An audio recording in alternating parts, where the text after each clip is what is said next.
FBI officers were deeply troubled. This was a prison where, even if a prisoner was left completely free, escaping was considered impossible. Still, somehow, right under the noses of the authorities, 3 prisoners managed to escape. What's even more shocking is that for the next 10 hours, the prison authorities had absolutely no idea that they were gone. Not just the FBI, but even its 3 top-level agencies put in their full efforts to solve this case. Today, we are talking about a prison break that for the past 60 years has remained not only unsolved, but has turned into one of the world's greatest mysteries.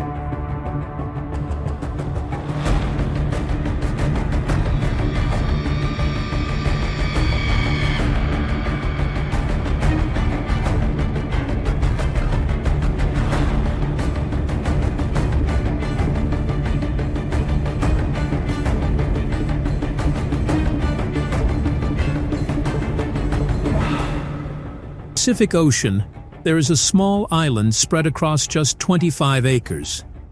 But this island was used to hold some of the most dangerous criminals in the world. The island was built on a massive rock in the middle of the sea. It is surrounded by ocean on all sides, and for extra security, 15-foot-high fences were built around it. Along with this, prison guards monitored the area 24/7. The island's location in the open Pacific Ocean meant it was constantly surrounded by strong winds and powerful waves. Considering all these conditions, in 1934 it was declared a federal prison, where extremely high-level security was maintained. In short, once someone entered this prison, escaping on their own was practically impossible. The prison had earned the reputation of being escape-proof. But on July 12, 1962, the myth of Alcatraz was finally broken when 3 prisoners cleverly deceived the security and managed to escape. The main characters of this story are these men John and Clarence Anglin, 2 brothers who were imprisoned here for a bank robbery case.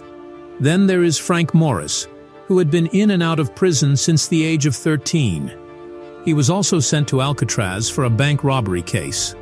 And finally, there was Alan West, who had previously attempted to escape from other prisons multiple times.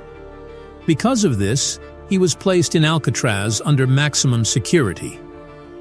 Alan West had spent a long time in this prison, which is why he knew more about the prison compound than the others.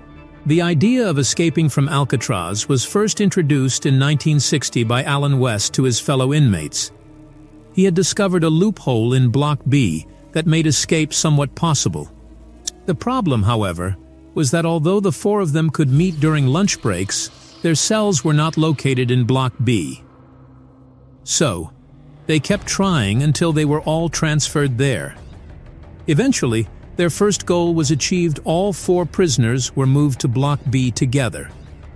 For the next 2 years, they secretly worked on their plan inside their cells, and no one had the slightest idea of what they were up to. On July 12, 1962, as per routine, at 7 a.m., the prison staff began waking up all the prisoners. During the morning assembly count, it was discovered that 3 prisoners were missing. When the staff rechecked all the cells, they found the Anglin brothers and Frank Morris seemingly asleep in their beds in Block B. But something didn't feel right. When they went inside the cells to wake them up, they were shocked to discover that those were not real prisoners, but dummy heads. Yes, all 3 had already escaped.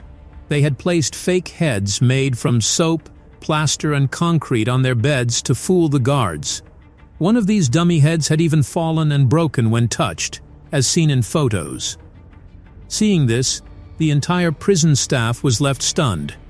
They believed the prisoners couldn't have left the island, so a full search of the entire island was immediately launched. But despite all efforts, not a single trace of them was found. Everyone was left wondering how could not just 1, but 3 prisoners escape from such high security. It's important to remember that Alan West was not among those who escaped, even though the entire plan was originally his idea. An investigation team was called in, and the FBI was also notified.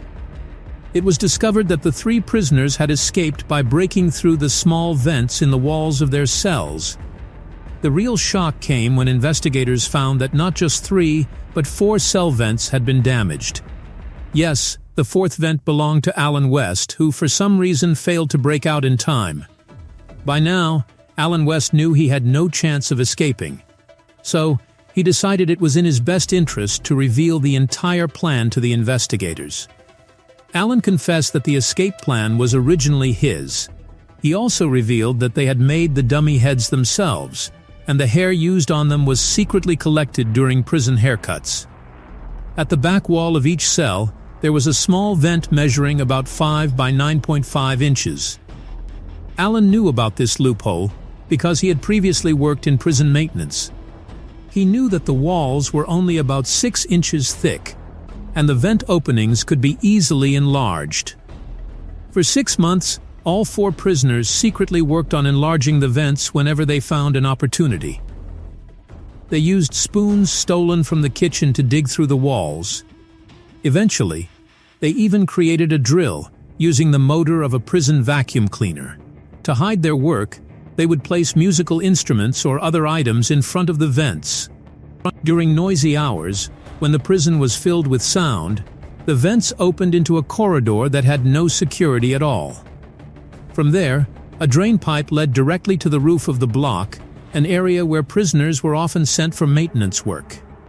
In Alcatraz, prisoners were kept busy by assigning them maintenance duties. These 4 prisoners also worked on the roof, and they used this opportunity to carefully observe every small detail needed for their escape plan. From the roof, they used another pipe to climb down, and then managed to cross the 15-foot-high fence surrounding the island, finally making their escape. They had prepared everything in advance. By stitching together rubber raincoats, they had already built an inflatable raft. Not only that, they also made makeshift life jackets from the same raincoats to prevent themselves from drowning during the journey. But for the FBI, the biggest question still remained: where were the escaped prisoners? Their 4th companion, Alan West, revealed that according to the plan, they were supposed to first reach Angel Island, located north of Alcatraz, and then move to the mainland where security was minimal. From there, they planned to steal a car and some clothes. A thorough search was conducted across all nearby mainland areas around Alcatraz, but not a single report of theft or robbery was found. However, footprints found on the roof of Block B, where the secret workshop had been set up, and from where they climbed down using pipes, confirmed that Alan West's story was indeed true.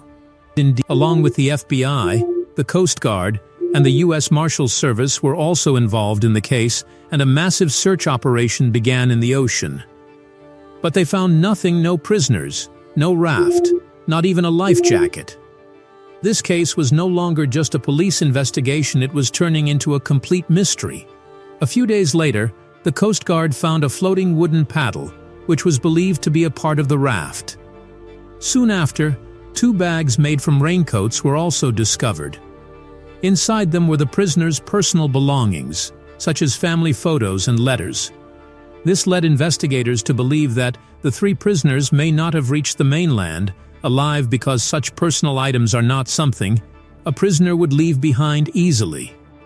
Normally, a dead body surfaces in water after a few days, but even after several months, no bodies or body parts were ever found.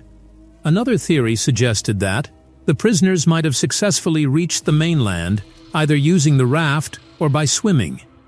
After the 1962 escape, the FBI kept a close watch on the Anglin brothers' family. One of their relatives, David Widner, claimed that before his death, the brothers' elder sibling had told his sisters that John and Clarence were alive and in contact with them. Years later, about 15 years after the escape, a cousin of the Anglin brothers claimed to have seen them in Brazil and even captured a photograph. The family believes it was really them.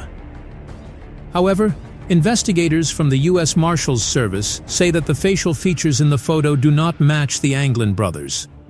This was the last time any possible evidence of them being alive was reported.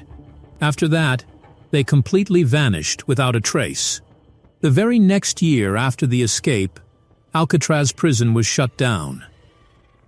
In 1979, the FBI officially closed the case. Now, only the U.S. Marshals Service keeps the case open, and it will remain open until the prisoners are either found alive, their bodies are discovered, or they would have turned 99 years old. Today, Alcatraz Island has been turned into a national park, where tourists can still see the same prison bars of Block B, where 60 years ago, the Anglin brothers, Frank Morris, and their companion Alan West, were once held. I hope you will really like this video. If you do, don't forget to like, subscribe, and share. See you in the next video.